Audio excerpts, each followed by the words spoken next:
د خوست پوهنې ریاست له لوري د ښوونځیو مدیرانو او زده کوونکو ته د علمي انکشاف ځانګړې برنامه د یادې برنامې په لړ کې مسؤلینو په اسلام کې د علم په ارزښت د قرآني آیاتونو او نبوي احادیثو په رڼا کې هر اړخیزې خبرې وکړې.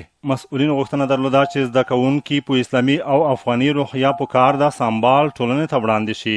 دوی دغه راز د تهذیب برخه هم اړینه وبلله او په دې برخه کې هم د زیات کار او هڅو لارښوونې وشوې. د خوست پوهنې ریاست تدریسي مرستیال خیرګل خیرخواوایي په یاده برنامه کې په دریو اساسي موضوعاتو بحث کیږي: د ښوونکي مقام او مسؤلیت، ښوونځي د تربیې اولني کورونه او زده کوونکو ته مذهبي او ټولنیزو اخلاقو ښوونه.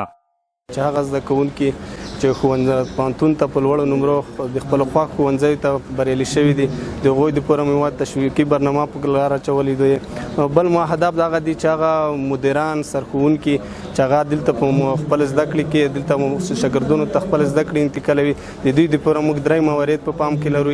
په هغې نه به نن د انکشاف مسلکي ټیم لخوا یو سیمینار رایه شوی دی، دوی ته به رسما وړاندې کېږي.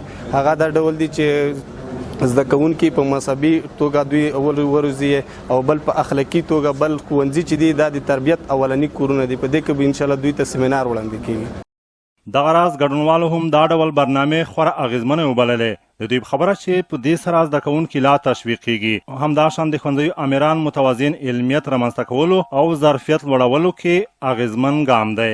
د نورو په استازیتوب مدیر محمد راز وحدت او مدیر کمال الدین لا وړاندې ویلي: امیرونو لپاره هم دا مهمه ده ځکه چې هغې هم باید د خپلو مکتبونو ته باید متوجه شي تر څو زده کوونکي په ښه ډول تربیه کړي په هر لحاظ، که دا په اخلاقي لحاظ دي، که په ټولنیز لحاظ دي، که د زده کړو په لحاظ دي.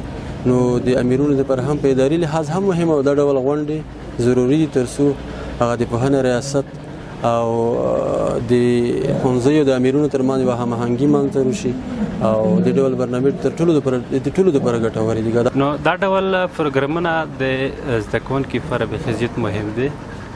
د فعلا کوم زده کوونکي چې دی دغه زړه نه متېږي، دوی خپل تعلیم جاري ساتي، کوشش کوي چې نور لوړ تحصیلات ترلاسه کړي او هغه زده کوونکي چې راتلونکي کولو کې دوی د کانکور ازموینه ورکوي، دوی لپاره د تشویق سبب ګرځي. دوی زیاته هڅه کوي، زیات کوشش کوي چې ښه نمرې ترلاسه کړي، ښه پوهنځي ته لاړ شي. دوی ته مې درلودې چې دې ته ورته برنامې لا پراختیا ومومي چې په دې سره به له یوې خوا زده کوونکي لا هڅېږي چې زده کړې پراخې کړي او بل لوری د ښوونځیو امیرانو او ښوونکو ظرفیت لوړونه کې هم مهم رول لري.